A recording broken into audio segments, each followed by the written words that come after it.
Oke, assalamualaikum warahmatullahi wabarakatuh. Selamat datang di kelas marketing manajemen. Kali ini kita akan belajar di chapter 21 dan juga 22. Masih kita menggunakan bukunya Kotler edisi ke-15. Di chapter ke-21 ini kita akan belajar mengenai mengelola komunikasi digital baik secara online, sosial media maupun mobile. Karena kita juga perlu melakukan komunikasi ataupun pemasaran secara online, baik melalui sosial media maupun mobile. Nah, di sini ada beberapa kategori dari komunikasi pemasaran, yaitu yang pertama bisa melalui website. Kita tahu apa itu website, yaitu dia kumpulan dari beberapa halaman web yang dimana isinya berbagai macam halaman web yang bisa kita gunakan untuk melakukan pencarian terhadap apa yang kita butuhkan. Kemudian ada search ad. Search ad itu contohnya kalau di sini adalah botol yang ada gambar situs YouTube-nya. Di sini ada pencarian 2019 Songs Remix. Di sini ada iklan ada iklan minuman yaitu Pocari, di mana di sini ketika kita mencari lagu remix di 2019 itu kita muncul iklan yang bisa kita skip, itu dinamakan dengan search ads. Jadi ketika kita melakukan pencarian biasanya ada iklan, itu dinamakan search ad. Kemudian ada display ads. Display ads itu contohnya adalah display iklan. Contoh yang ada di Tribun News, itu di websitenya Tribun News biasanya ada iklan, itu ada Shopee, itu salah satu contoh display ad. Jadi iklan itu di display, ditempatkan di beberapa tempat seperti itu. Nah, di sini ada beberapa keuntungan dari adanya online marketing. Yang pertama, dapat menawarkan atau mengirimkan informasi yang sesuai dengan yang riwayat pencarian si pencari informasi tersebut. Kemudian yang kedua, dapat melacak efek dari iklan dengan mengklik halamannya. Kemudian yang ketiga, dapat menempatkan secara kontekstual dengan iklan yang akan kita tawarkan, gitu kan. Kemudian yang selanjutnya, in-place advertising, dapat melakukan pemasangan iklan pada website kita. Kemudian yang kelima, dapat memasangkan iklan berdasarkan kata kunci yang ada di search engine, gitu. Kemudian untuk kekurangan dari adanya online marketing itu yang pertama, konsumen itu dapat menyaring sebagian besar pesan, tapi kurang menyaring sebagian besar artinya dia hanya menyaring yang memang dia suka aja, gitu kan. Itu menjadi suatu kekurangan dari online marketing gitu. Jadi mungkin yang dia lihat hanyalah hal-hal yang memang penting untuk dia atau memang yang mencolok di dalam website tersebut atau di dalam iklan tersebut. Kemudian yang kedua, iklan itu mungkin kurang efektif karena terkadang iklan itu terlihat seperti iklan yang berbohong. Intinya isi dari iklan tersebut itu tidak sesuai dengan realitanya. Kemudian yang terakhir adalah loss control over atau kehilangan kendali atas pesan online akibat peretasan. Jadi kalau misal website kita atau akun sosial media kita itu diretas atau ibarat disadap oleh orang, itu menjadi hal yang memang kita amat sangat rugi karena kita kehilangan kendali atas website kita tersebut. Kemudian di sini ada figur atau gambar dari jumlah penyebaran iklan setiap harinya di media utamanya. Yang paling banyak itu yaitu melalui TV, yang artinya di sini bahwa orang itu melihat produk kita itu mayoritas berdasarkan atau tahu produk kita itu berdasarkan iklan yang ada di TV. Yang kedua, berdasarkan mobile non-invoice, ini bisa dibilang kayak iklan tadi yang display ad, search ad, seperti itu. Kemudian yang ketiga itu oleh desktop dan laptop. Jadi ada beberapa iklan yang kalau misal melalui website tertentu yang itu banyak iklannya, itu kalau dilihat melalui mobile memang tidak begitu terlihat, tapi bisa terlihat jelas melalui desktop dan juga laptop. Yang keempat itu melalui radio, dan sisanya itu bisa melalui koran, majalah, kemudian alat digital lainnya. Kemudian di sini ada pilihan komunikasi. Pilihan komunikasi itu yang pertama ada website. Website ini adalah dia mudah untuk digunakan, atraktif. Jadi ketertarikan secara fisiknya ada. Kemudian ada microsite-nya. Kemudian yang ketiga adalah search ads. Jadi search ads ini lebih kepada proses jadi dia tuh kayak lebih ke pay per click ads. Jadi pembayaran berdasarkan per kliknya. Jadi setiap kalau misal kita pasang search ad itu, setiap orang yang mengklik iklan kita mendapatkan fee dari pengklikan itu. Jadi kita ketika ada pencarian itu ada fee yang kita dapat kayak gitu. Kemudian search engine mengoptimalkan search engine-nya di sini atau SEO-nya. Jadi artinya bahwa search engine itu sebisa mungkin juga bisa dimaksimalkan dalam penggunaannya. Dan itu bisa digunakan secara maksimal apabila kita menerapkan adanya pilihan komunikasi berupa search ad. Kemudian ada display ad yang terakhir email ya tadi akan ada email kita tahu ya apa itu. Tentunya kalau zaman dulu kita menggunakan surat, kalau sekarang itu menggunakan email atau elektronik mail atau surat elektronik. Kemudian di sini ada 7 kunci mendesain elemen untuk mendesain website yang efektif. Yang pertama berdasarkan konteksnya. Konteks ini nanti berkaitan dengan layout dan juga desainnya.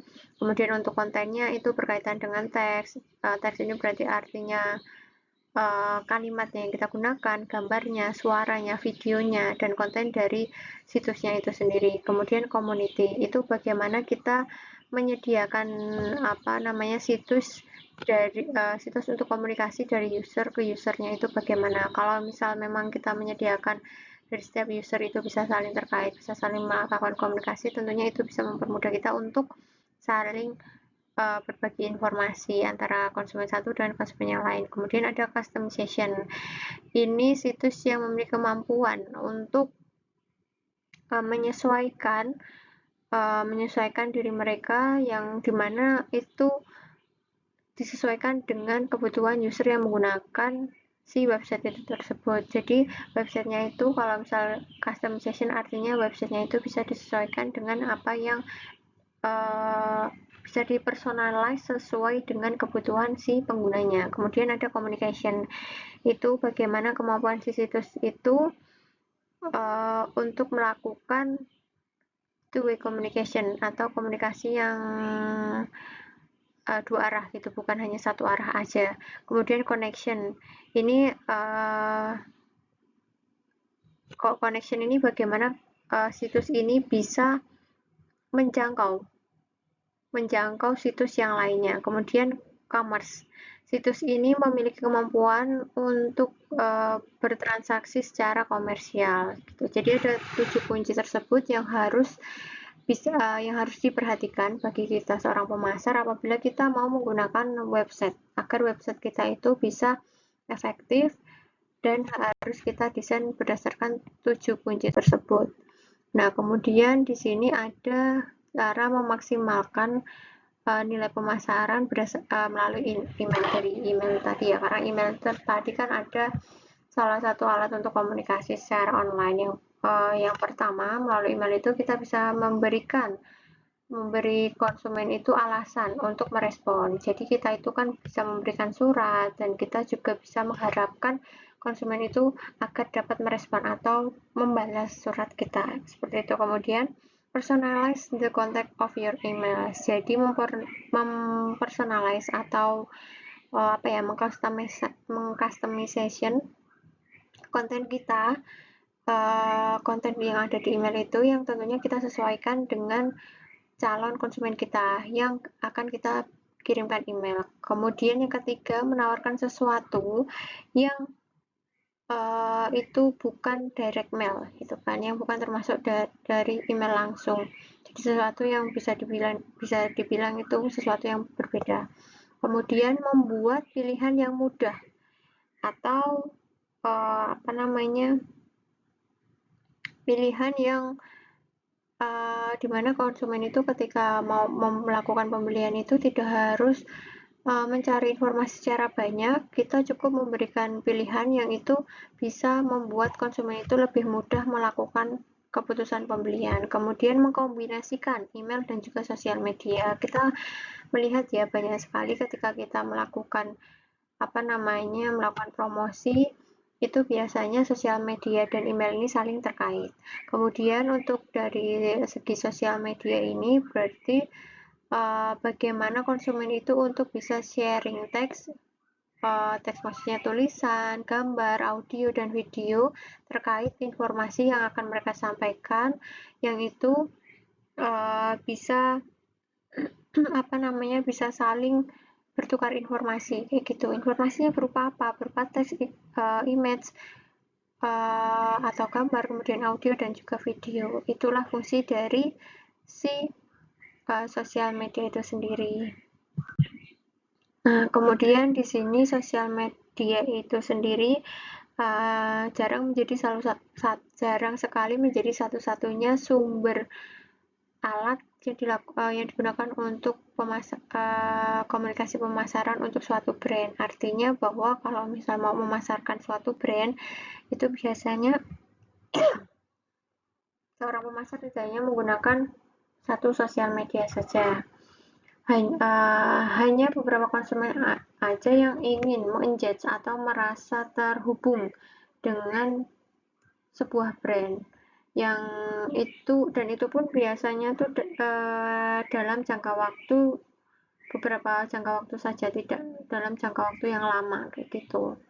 Kemudian ada word of mouth. Word of mouth ini sebenarnya menurut penelitian juga dia salah satu alat komunikasi yang sangat efektif. Mengapa? Karena word of mouth ini atau WOM ini adalah sesuatu yang bisa lebih dipercaya daripada alat-alat komunikasi yang lain. Mengapa? Karena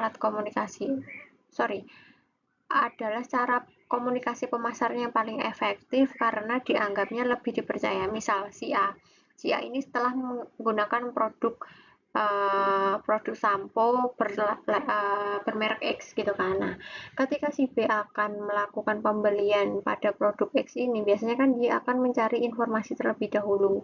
Nah, apabila si B ini dapat informasi dari si A, itu nanti akan mempermudah si B untuk mengambil keputusan untuk melakukan pembelian si produk X. Mengapa? Karena dia benar-benar sudah mendapatkan contoh real penggunaan produk X itu tadi, yang itu berasal dari si A yang pernah menggunakan produk B. Artinya bahwa word of mouth ini dianggap sesuatu yang lebih bisa dipercaya karena ini berasal dari konsumen yang telah menggunakan produk kita, seperti itu. Kemudian bagaimana kita bisa menciptakan word of mouth atau meningkatkan word of mouth ini agar menjadi sesuatu yang bisa booming kayak gitu. Yang pertama, mengidentifikasi dan mendedikasikan upaya untuk dapat mempengaruhi sekitar kayak gitu. Kemudian mensuplai kunci orang yang jadi gini, kita memberikan sampel produk kepada orang-orang yang ini menjadi kunci bahwa orang ini tuh benar-benar loyal kepada kita, dan ketika dia loyal itu kita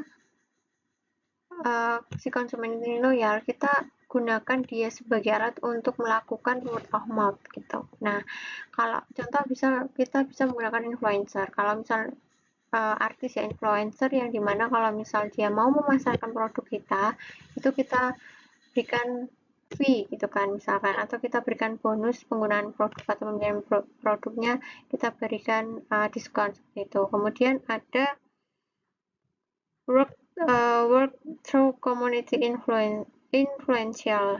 Jadi ini adalah cara untuk kita itu bisa saling terhubung juga, cuman melalui si komunitas ini. Karena kalau misal kita punya produk tapi kita tidak punya komunitas, ini akan sulit sekali kita melakukan word of mouth.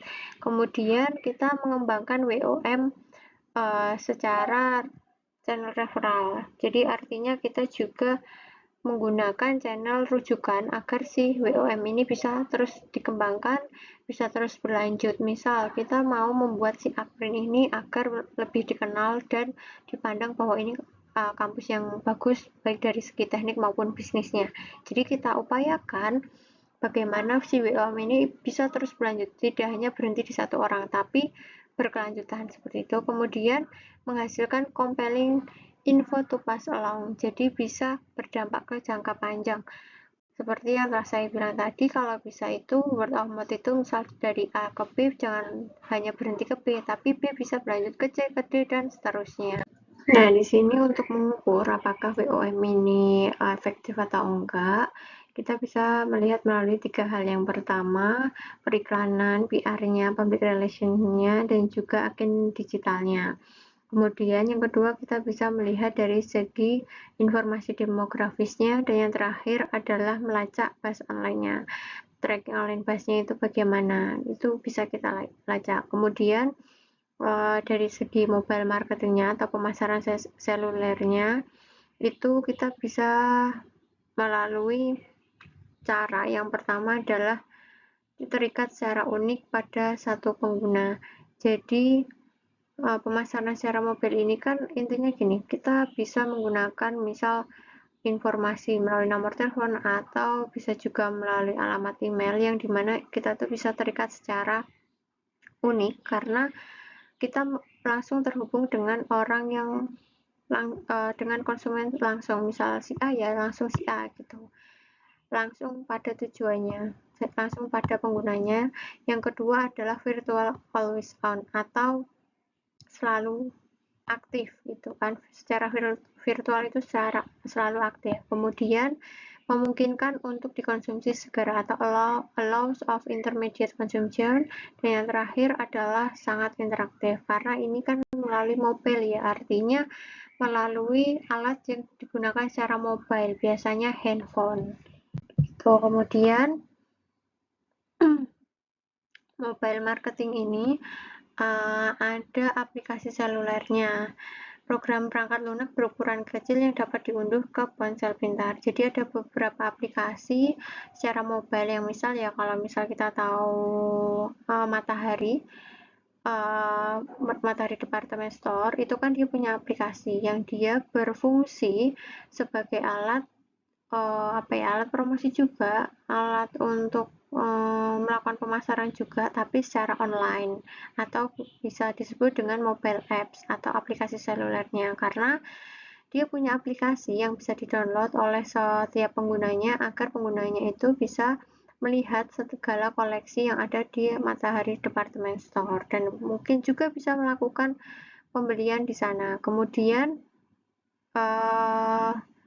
being concise is critical. Jadi menjadi ringkas itu penting. Kita harus mengingat bahwa dengan adanya mobile marketing ini menjadi sesuatu itu menjadi ringkas.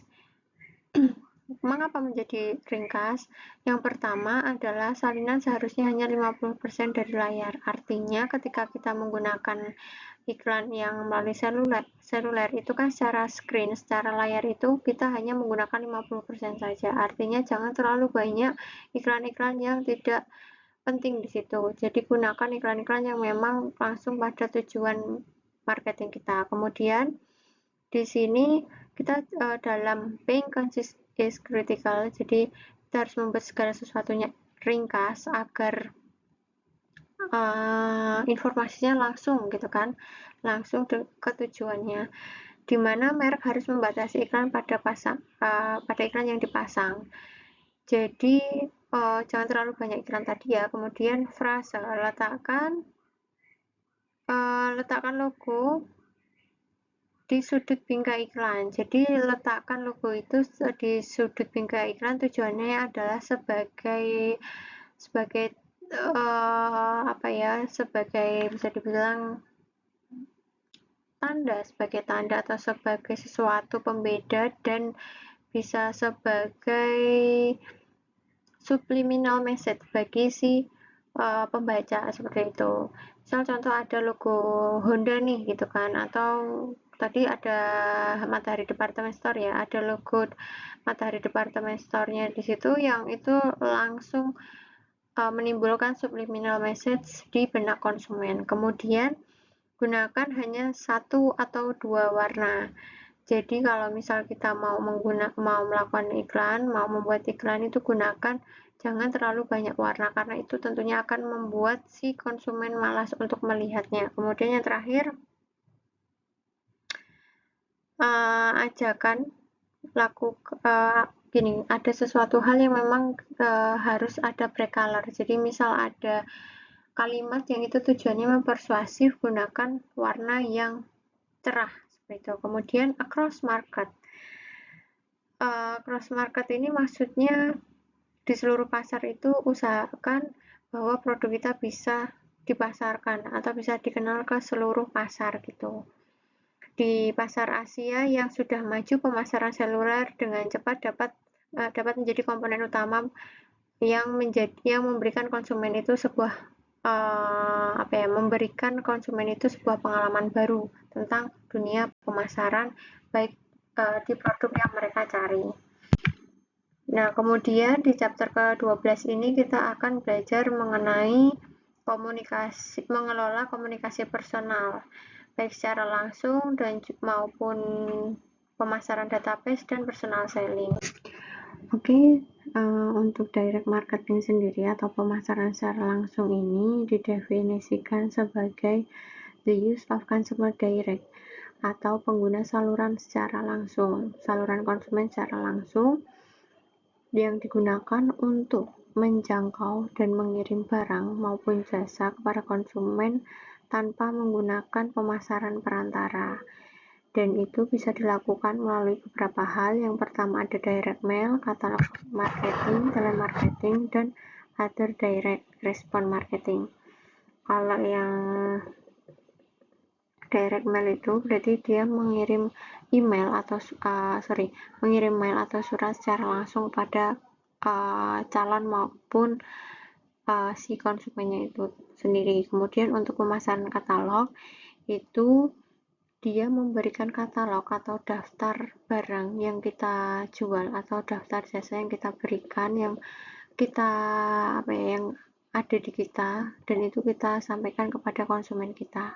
Kemudian ada telemarketing. Telemarketing ini adalah pemasaran jarak jauh yang dimana bisa kita lakukan, bisa menggunakan email, bisa menggunakan sosial media seperti itu. Intinya adalah pemasaran ini meskipun jarak jauh tapi dilakukan langsung menuju kepada si konsumennya itu. Kemudian yang terakhir adalah pemasaran respon secara langsung hal yang lain. Jadi pemasaran yang dimana konsumen itu bisa melakukan respon secara langsung. Ini bisa dilakukan melalui website atau mungkin bisa melalui misal sosial media. Misal dia menggunakan Instagram, di mana Instagram ini memungkinkan kita ketika misal kita mengirimkan katalog nih. Nah, di situ konsumen itu bisa melakukan respon secara langsung begitu. Kemudian di sini ada constructing a direct mail campaign. Cara membangun campaign direct mail. Yang pertama itu adalah kita memilih objeknya atau tujuannya, kemudian memilih target pasar yang prospek tentunya. Kenapa? Karena kita perlu nih kalau misal udah punya target pasar, tapi kalau target pasarnya itu kita tidak tahu, tidak prospek, lalu pasti kedepannya kayak barang kita atau jasa kita nggak akan digunakan. Kemudian yang ketiga adalah memilih elemen penawaran. Jadi kalau misal kita mau menawarkan produk, elemen apa saja yang akan kita tawarkan? Tentunya adalah elemen-elemen yang itu membuat bahwa pangsa pasar kita itu bahwa barang atau jasa kita ini adalah barang yang memang mumpuni. Contoh, kalau misal barang yang kita jual itu adalah kipas angin. Kipas angin kita ini memiliki keunggulan dibandingkan dengan dengan pesaing adalah dia memiliki tingkat dingin serasa AC misalkan kayak gitu kan. Nah, itu yang kita tonjolin. Mungkin di hal yang kekurangan kita adalah memakan biaya atau listriknya yang banyak kayak gitu. Itu jangan kita tonjolkan, tapi yang kita tonjolkan adalah keunggulan yang dimiliki oleh produk kita. Terus misal contoh untuk jasa, misal di dunia pendidikan, contoh kampus Akprin nih.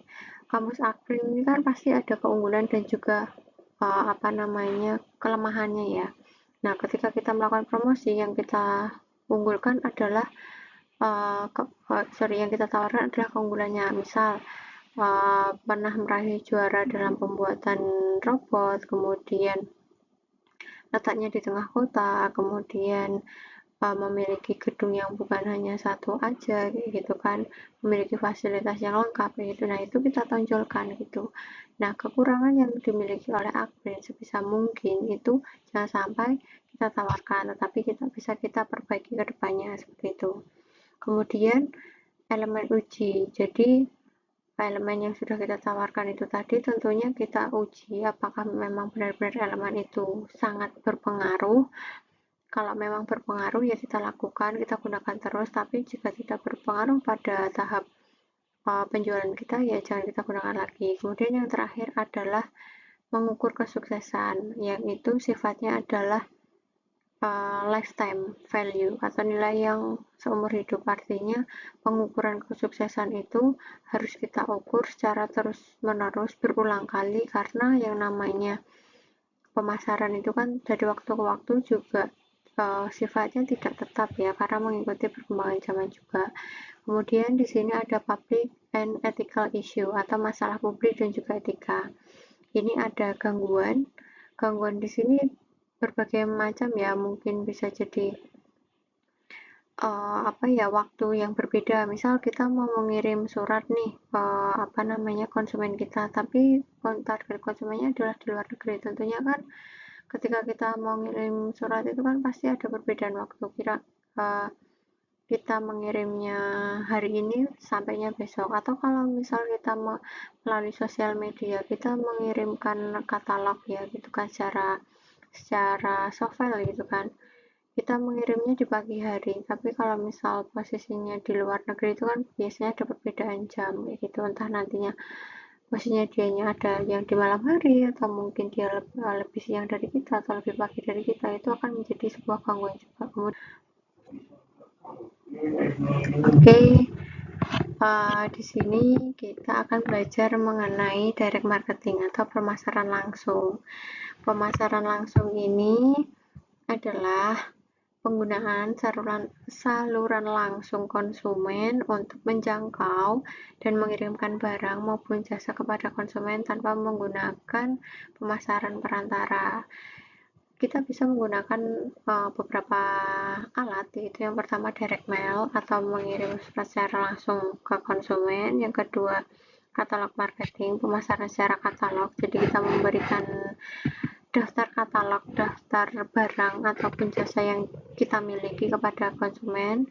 Kemudian ada telemarketing atau pemasaran jarak jauh yang bisa kita gunakan baik menggunakan telepon atau mungkin juga bisa menggunakan sosial media seperti itu. Kemudian ada pemasaran respon langsung lainnya, other direct response marketing. Jadi di sini ada beberapa alat yang bisa kita gunakan selain ketiga hal tersebut, yang dimana tentunya kita memberikan informasi terkait barang maupun jasa yang kita miliki kepada konsumen agar konsumen ini tertarik ataupun si konsumen ini tahu tentang barang maupun jasa yang kita miliki. Kemudian di sini ada constructing a direct mail campaign. Cara membangun campaign direct mail. Yang pertama, kita harus menentukan tujuan dari campaign kita apa sih? Apakah sekedar memberitahu bahwa kita punya barang maupun jasa baru, atau mungkin memang kita mau mempersuasif atau mengajak mereka agar mau membeli barang maupun jasa yang kita miliki. Kemudian yang selanjutnya adalah tentukan target market dan juga prospeknya. Jadi kalau kita udah punya target pasar, kita juga harus bisa melihat kira-kira target pasar kita ini kedepannya prospek atau enggak, kayak gitu. Kita harus bisa apa ya namanya, kita harus bisa meramalkan apakah itu prospek atau enggak. Sebisa mungkin kita bisa memilih target pasar yang kedepannya itu prospek. Kemudian memilih elemen penawaran. Jadi ketika kita menawarkan barang ataupun jasa, terutama jasa ya, kita harus bisa menawarkan elemen-elemen yang memang itu menarik di benak konsumen. Kalau misalnya elemen ini kurang menarik, maka membuat barang ataupun jasa yang kita miliki tentunya tidak akan mereka gunakan. Kemudian setelah kita menentukan elemen-elemen itu, kita juga harus mengetes elemen ini benar-benar elemen yang sesuai yang bisa meningkatkan penjualan atau enggak gitu. Apabila memang bisa meningkatkan penjualan, maka kita kita tetapkan bahwa elemen tersebut merupakan elemen yang bisa kita gunakan ke depannya sampai memang elemen itu tidak digunakan kembali karena ada perbedaan tren atau minat dari konsumen. Kemudian yang terakhir adalah mengukur kesuksesan secara lifetime value. Jadi mengukur kesuksesan ini tentunya berkelanjutan ya, dan sebisa mungkin itu tuh nilainya kita berikan juga lifetime. Jadi lifetime dan tidak ditiru oleh orang lain. Meskipun misal orang mau meniru pun tidak akan mudah untuk ditiru lah kayak gitu. Jadi kalau misalnya kita punya barang yang sulit untuk ditiru oleh mereka, para pesaing, maka kita akan memiliki kekuatan pemasaran yang jauh lebih baik. Contoh, kalau kampus itu ada UGM, jadi dia punya lifetime value. Nilai-nilai di pendidikan itu kan ibarat dia menjadi tolak ukurnya gitu. Atau misal ada produk itu misal kayak Aqua. Aqua itu memiliki value lifetime-nya adalah air minum yang murni dari pegunungan kayak gitu kan. Itu value yang mereka tawarkan yang sebenarnya mungkin orang-orang kayak apaan sih gitu, tapi dia juga pintar dalam dia membuat slogan bahwa dia merupakan salah satu pionir dan dia muncul pertama kali di saat memang orang-orang belum paham bahwa kedepannya mereka membutuhkan air mineral dalam kemasan kayak gitu. Jadi sebisa mungkin kalau kita punya produk itu kalau memang benar-benar baru, kita bisa memberikan lifetime value, jadi orang itu bisa mengingat kita kapan aja. Bahkan kalau di Aqua itu kan orang itu taunya air mineral itu ya Aqua gitu, padahal air mineral dalam kemasan itu kan banyak merek ya gitu. Kemudian di sini ada public and ethical issue, jadi ada masalah publik dan juga etika. Yang pertama itu terkait gangguan.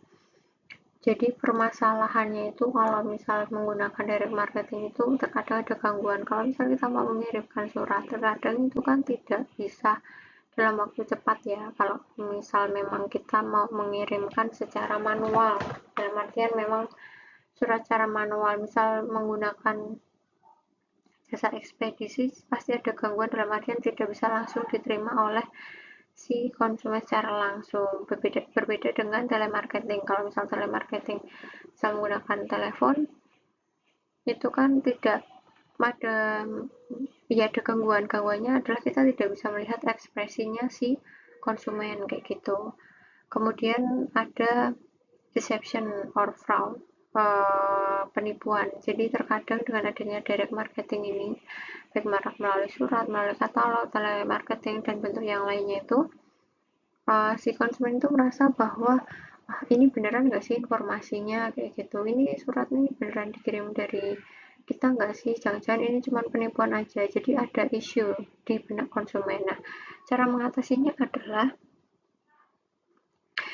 kita sebisa mungkin memberikan informasi sebaik mungkin, sejujur mungkin, seapa adanya, dan memberikan bukti fisik yang memang bisa membuat konsumen itu percaya bahwa direct mail ini benar-benar untuk mereka kayak gitu kan. Lalu untuk di sini ada unfairness atau ketidakadilan. Jadi ketidakadilan ini mungkin bisa terjadi apabila begini, karena direct marketing ini tidak bisa menjangkau seluruh konsumen yang ada, jadi kemungkinan ada juga terjadi ketidakadilan. Jadi konsumen merasa kok dia dapat ya direct mail, kok aku enggak ya kayak gitu. Jadi terkadang ada merasa adanya ketidakadilan. Kemudian ada juga pelanggaran privasi, misal dia melakukan telemarketing yang sebelumnya dia tanpa memberitahu apa-apa, tanpa dia memberitahu bahwa oh saya tuh dapat informasi, dapat nomornya bapak atau ibu dari sini kayak gitu kan. Itu sebenarnya juga melanggar privasi karena apa, mereka tiba-tiba melakukan telepon atau tiba-tiba mengirimkan surat kayak gitu kan. Merasa loh kok mereka bisa tahu alamat saya, loh kok mereka bisa tahu nomor telepon saya. Itu kan menjadi hal yang melanggar privasi bagi beberapa konsumen. Tapi pelanggaran privasi ini selama kita tidak menyalahi undang-undang yang sudah ditetapkan yang berlaku di Indonesia, ini tidak akan menjadi masalah. Tetapi apabila kita mengganggu, tentunya ini akan menjadi masalah pelanggaran privasi yang bisa ke jalur hukum. Kemudian di sini ada database. Database ini adalah data yang menjadi acuan di mana bisa digunakan para pemasar sebagai acuan untuk melakukan pemasaran. Database konsumer ini atau database konsumen ini adalah kumpulan informasi komprehensif yang terorganisir tentang masing-masing pelanggan yang prospek dan juga terkini, dapat diakses dan dapat ditindaklanjuti untuk menghasilkan konsumen yang prospek, kemudian kualifikasi yang prospek itu bagaimana, penjualan produk dan atau layanannya, dan bagaimana memaintenance atau memelihara si database dan juga bisa menjaga hubungan dengan si konsumen itu sendiri. Jadi database konsumen ini bisa kita peroleh misal biasanya ketika misal konsumen ini mau menjadi member kita, itu tentunya kita bisa menggunakan data konsumen itu sebagai database atau data konsumen yang bisa kita simpan, yang dimana database ini kalau misal kita lakukan olah data itu bisa kita mengetahui grafik oh konsumen ini tuh yang sering belanja misalkan, atau oh ini konsumen yang loyal terhadap kita, oh ini konsumen yang jarang beli, oh ini konsumen yang hanya tertarik pada barang-barang yang kosmetik misalkan atau yang fashion kayak gitu. Jadi kita bisa melihat, kita bisa tahu melalui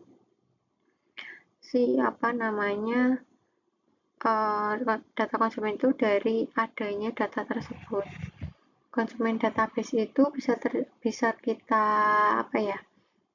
diperoleh juga melalui transaksi yang mereka lakukan, informasi ketika mereka melakukan registrasi atau pendaftaran, kemudian pertanyaan melalui telepon kalau misal mereka memang melakukan pengaduan misalnya gitu kan. Kemudian ada berbagai macam cara ya, bisa juga melalui demografik juga, karena kan kalau misal mereka jadi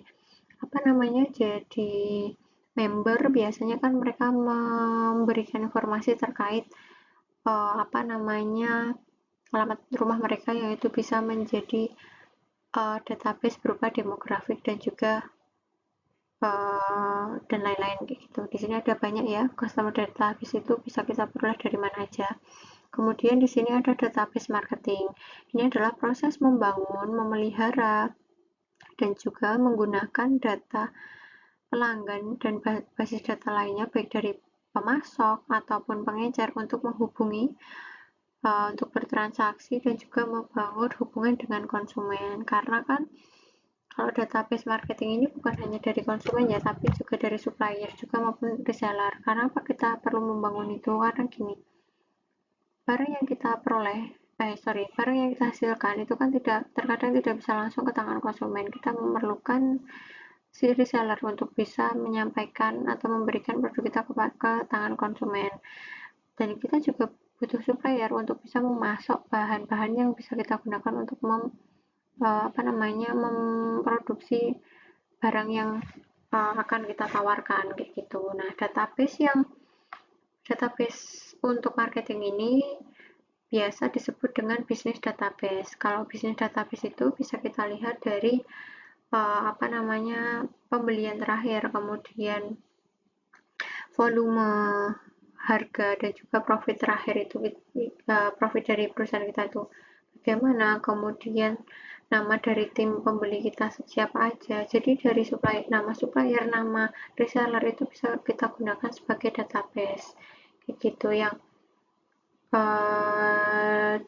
dan juga kita juga bisa melihat loh kayak kompetitif supplier kita tuh kayak gimana. Jadi misal kita punya supplier A, kita udah dapat data dari A, mungkin suatu waktu kita akan mendapat penawaran dari si B. Nah dari situ kita juga bisa mendapatkan database baru, kira-kira antara A dan B ini mana ya yang lebih murah tapi kualitasnya tetap bagus kayak gitu. Jadi dari hal kayak gitu kita bisa mendapatkan database marketing.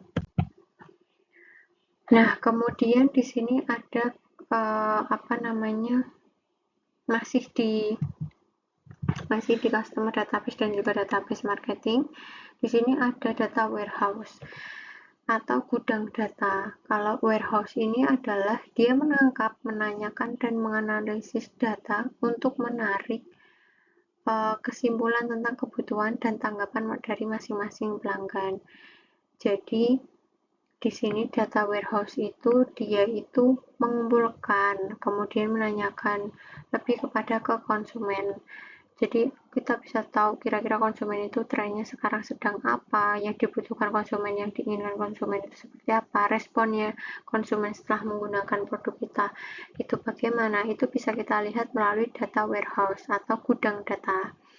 Kemudian untuk data mining ini adalah menggunakan teknik statistik dan juga matematika yang digunakan untuk mengekstrak informasi yang itu berfungsi sebagai untuk melihat segmen kita siapa, konsumen kita siapa, trennya kita lagi apa gitu. Jadi kalau data warehouse itu adalah datanya secara secara mentahan.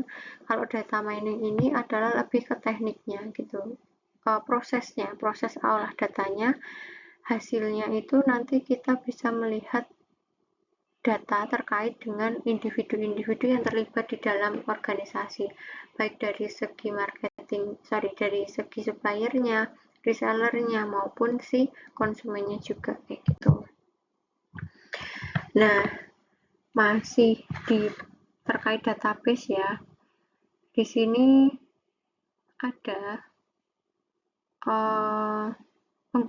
di mana sebuah perusahaan itu dapat menggunakan database menggunakan 5 cara gitu kan. Yang pertama untuk mengidentifikasi apakah mana sih target pasar yang prospek gitu. Yang kedua untuk memutuskan pelanggan mana yang sekiranya mereka bisa kita tawari produk yang kita miliki gitu. Kemudian yang kedua untuk memperdalam loyalitas konsumen. Kemudian yang keempat untuk mengaktifkan kembali pembelian pelanggan. Itu bukan RO tapi to reactive customer purchase. Untuk mengaktifkan kembali konsumen atau membuat konsumen itu beli lagi gitu, yang dulunya udah beli terus lama nggak beli. Nah, kita berupaya untuk membuat konsumen itu mau beli lagi. Kemudian yang terakhir untuk menghindari kesalahan pelanggan yang serius. Jadi intinya untuk melihat yang prospek itu yang mana, dan kita bisa melihat itu melalui database yang kita miliki gitu, memutuskan to decide which customer get turned over. Jadi mana yang kalau udah prospek berarti kita kasih penawaran kayak gitu ya, kemudian membuat mereka loyal, karena kalau udah kita tawarkan kalau mereka nggak loyal kan otomatis kita tidak bisa membuat produk kita itu stay lama gitu. Oke, tentunya kan kita dalam melakukan pemasaran terkadang kita memang membutuhkan tenaga penjualan ya, apalagi kalau kita lingkupnya besar. Jadi kita perlu juga merancang yang namanya tenaga penjualan atau sales force. Nah, dalam merancang itu yang perlu kita lakukan adalah yang pertama, menentukan tujuan tenaga penjualan dulu. Tujuannya itu apa? Kalau dia tujuannya hanya untuk menawarkan aja, berarti kita harus mendesainnya pasti beda. Kalau misal tujuannya mengedukasi atau harus meningkatkan penjualan, pasti caranya kita beda. Jadi kita harus bisa menentukan dulu tujuannya apa, karena nanti akan berdampak pada strateginya atau Salesforce strategi. Tahap yang kedua, kita setelah tujuan kita membuat strategi. Yang ketiga, kita harus membuat struktur atau Salesforce struktur. Jadi struktur tenaga penjualannya itu bagaimana? Apakah ada SPV atau cukup langsung adanya SPG atau SPG, Sales Promotion Girl, atau SPB, Sales Promotion Boy, atau harus ada SPV-nya. Kemudian ukuran dari Salesforce atau tenaga penjualan ini berapa. Ini ukuran bisa dibilang tuh jumlahnya yang kita butuhkan berapa. Kemudian yang terakhir kita menentukan kompensasi atau reward buat mereka, kompensasi atau gaji untuk mereka kalau misal mereka melampaui targetnya, seperti itu. Kemudian di sini ada tujuan dan juga strategi dari tenaga penjualan itu sendiri. Yang pertama tentunya untuk melihat prospek dari target pasar yang akan kita sasar itu bagaimana. Yang kedua menargetkan juga ketika memang, karena dari Salesforce ini kita jadi tahu yang konsumen mana sih yang memang itu bisa menjadi target pasar kita, yang itu prospek. Kemudian tentunya dia sebagai alat untuk komunikasi yang dimana konsumen ini bisa berhubungan dengan Salesforce di lapangan, dan mereka yang bisa menampung keluhan maupun saran dari si konsumen. Kemudian selling, karena juga mereka tentunya tugasnya juga menjual dan juga melakukan pelayanan atau servicing. Dan yang keenam adalah information gathering atau mengumpulkan informasi, yaitu tadi karena dia melakukan komunikasi, tentunya mereka pun atau Salesforce ini juga yang mengumpulkan informasi. Yang ketujuh, mengalokasikan. Karena dengan adanya Salesforce ini kita bisa juga mengalokasikan barang-barang kita tuh yang akan nantinya laku itu di mana aja, kita juga bisa mengalokasikan berdasarkan adanya Salesforce ini tadi. Kemudian yang kedelapan adalah selling teamwork atau menjual kerja tim. Artinya di sini di setiap tahapan tingkatan struktur itu mereka memiliki memiliki pekerjaan masing-masing yang tentunya akan efektif meningkatkan penjualan apabila dari top manajemen sampai office staff ini memiliki tujuan yang sama dan mereka melakukan pekerjaan sesuai dengan tugas yang harus mereka lakukan, gitu. Kemudian yang kesembilan adalah tenaga penjualan langsung, yang itu berasal dari perusahaan. Yang terakhir adalah tenaga penjual secara kontraktual. Jadi ada beberapa tenaga penjual yang itu posisinya tidak dari perusahaan tetapi dikontrak. Hal ini biasanya dilakukan apabila memang kita memerlukan tambahan Salesforce di momen-momen tertentu. Misal momen-momen lebaran kan terkadang kita membutuhkan tenaga penjualan yang lebih banyak daripada di hari-hari biasa gitu. Kemudian di sini ada 4 struktur kekuatan dari dari penjualan itu. Yang pertama, tenaga penjualan pasar strategis yang ditugaskan ke akun utama. Jadi maksudnya di sini adalah tenaga penjualan yang dia difokuskan untuk melakukan penjualan di pasar utamanya. Karena kan di suatu perusahaan itu biasanya memiliki beberapa target pasar. Nah, dari beberapa itu pasti ada mayor account atau target utamanya. Jadi dia biasanya harus menjual ke pasar yang utama itu. Pasar utama itu yang biasanya seperti apa? Misalnya memang penjualannya pembeliannya dalam jumlah banyak, atau misal memang dia prospeknya karena mereka ini udah loyal kayak gitu. Kemudian yang kedua adalah tenaga penjualan geografis yang menghubungi pelanggan di berbagai wilayah.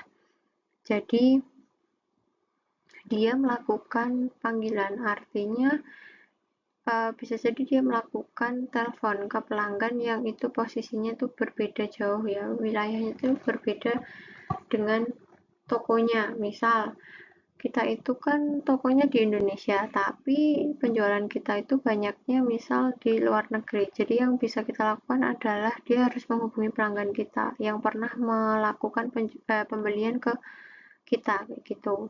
Misal pernah ada konsumen kita yang ada di Singapura. Jadi yang harus kita lakukan untuk mempersuasif mereka agar melakukan pembelian ulang adalah kita melakukan calling atau telepon ke mereka gitu. Kemudian yang ketiga adalah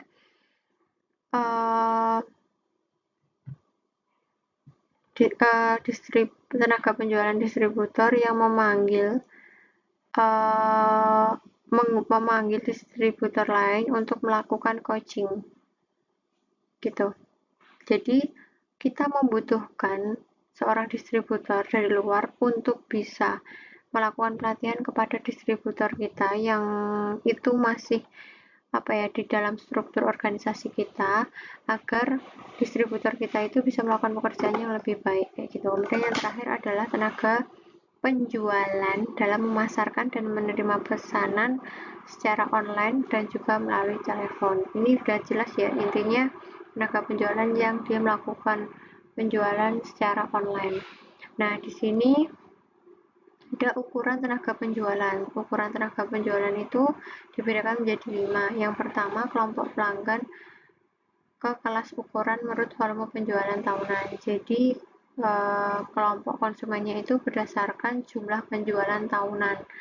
Kalau seperti yang paling kelasnya paling tinggi, berarti yang jumlahnya paling besar seperti itu. Kemudian yang kedua, menetapkan frekuensi panggilan yang diinginkan untuk masing-masing panggilan kelas pelanggan. Jadi menetapkan kalau misal tadi kan ada kelas tuh paling atas paling banyak melakukan penjualan, nah itu harus dilakukan call, dan itu kita harus menentukan berapa kali sih kita harus meng-calling mereka gitu. Kemudian yang ketiga, melipat gandakan akun nomor di setiap kelas ukuran dengan frekuensi panggilan yang sesuai ketika barang itu tiba dari total workload untuk setiap wilayahnya gitu. Kemudian yang keempat, menentukan jumlah rata-rata panggilan yang dapat dilakukan oleh perwakilan penjualan per tahun. Yang kelima, menentukan total calling tahunannya.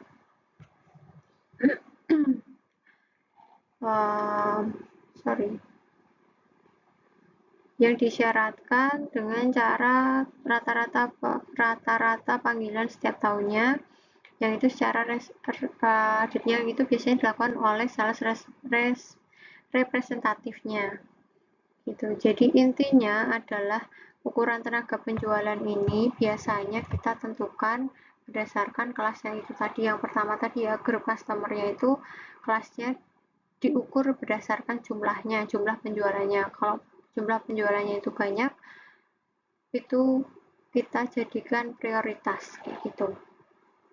Dan kemudian kita harus mengikuti tahap-tahap berikutnya.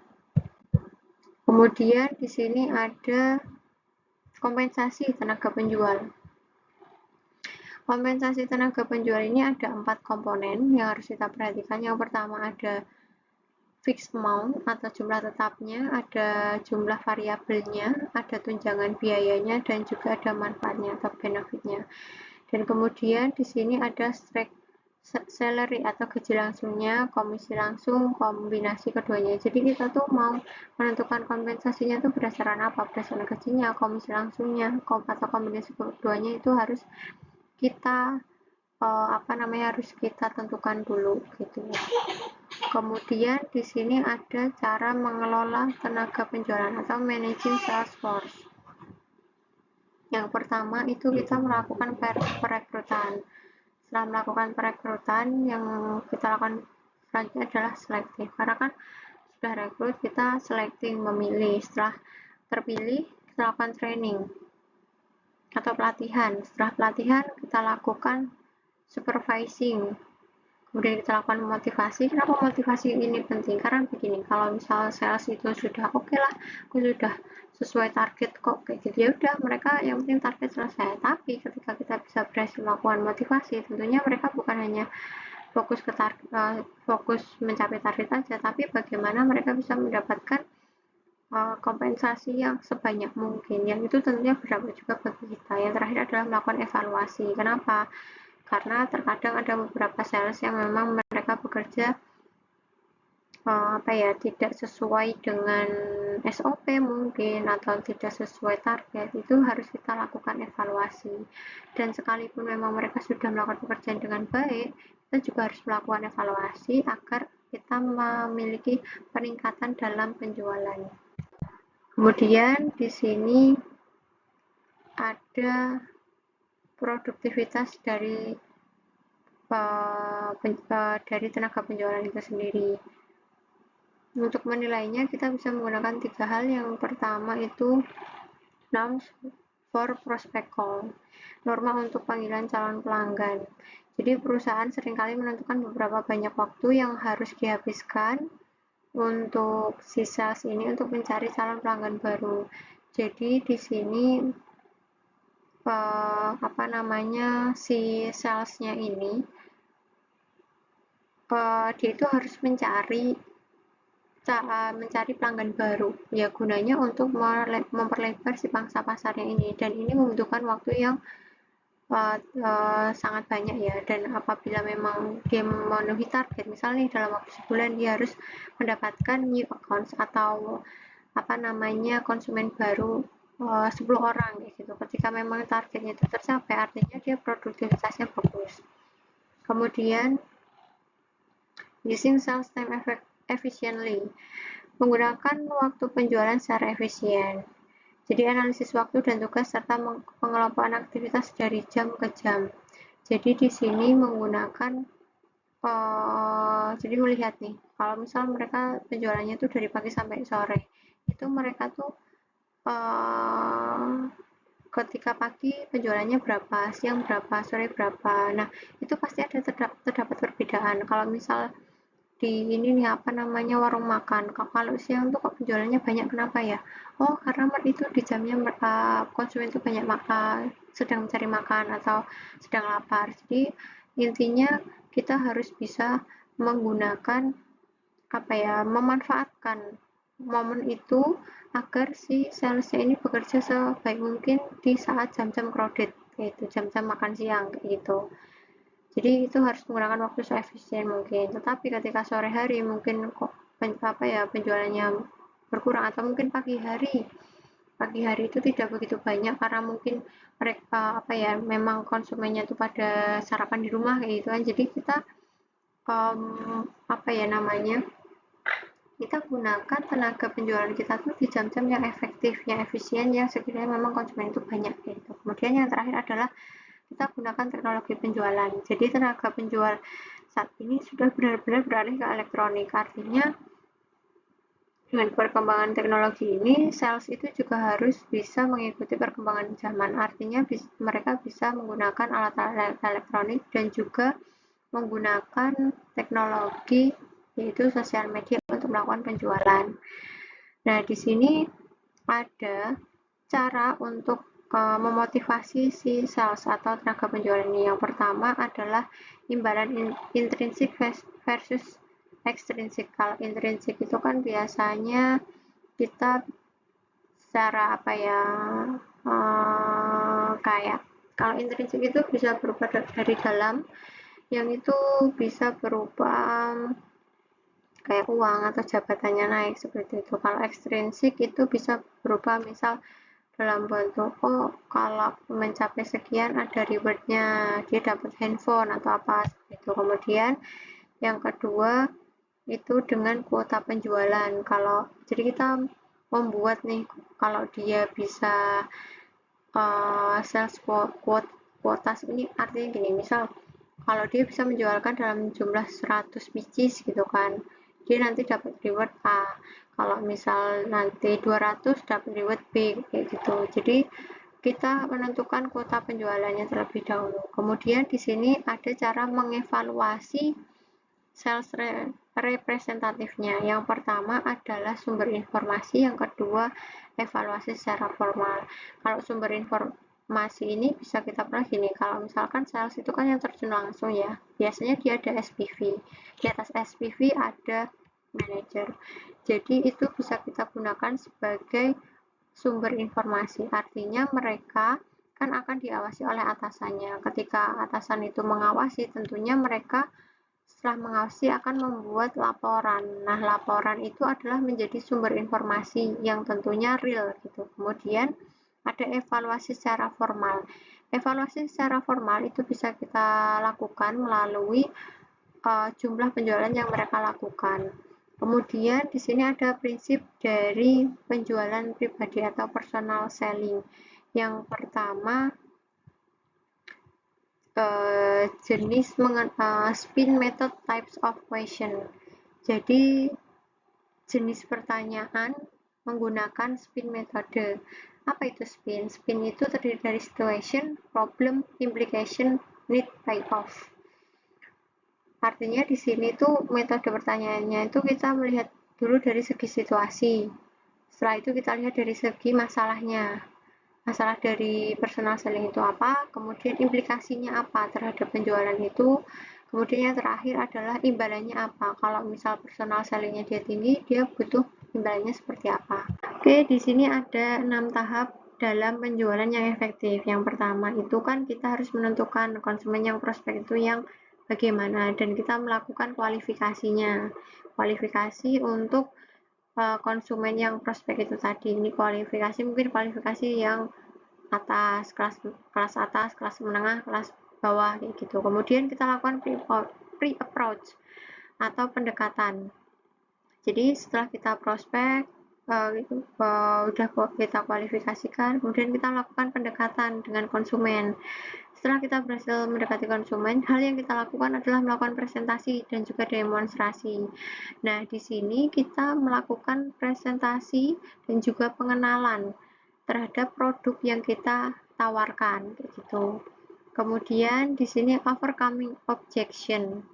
Overcoming objection ini adalah mengatasi masalah apabila memang ada pertanyaan ataupun memang ada kesulitan konsumen, kita berupaya bagaimana untuk bisa menjawabnya atau menyelesaikan ataupun memberikan solusi bagi mereka. Kemudian yang selanjutnya adalah melakukan penutupan, closing, karena tadi udah presentasi jadi kita harus melakukan penutupan, dan yang terakhir closing kan itu kan tadi kan setelah demonstrasi kita closing, dan yang terakhir kita melakukan follow up, tindak lanjut dan juga memelihara. Tindak lanjutnya closingnya nih misal pada akhirnya mereka tertarik dengan produk kita, mereka melakukan pemesanan.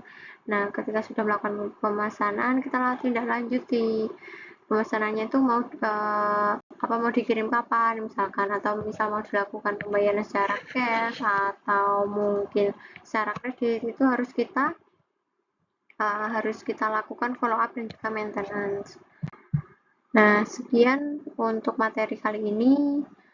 Pertemuan kita berakhir. Apabila ada pertanyaan bisa komen di bawah atau bisa bertanya di kesempatan yang lain ketika kita Zoom atau Google Meet. Oke, see you. Thank you. Wassalamualaikum warahmatullahi wabarakatuh.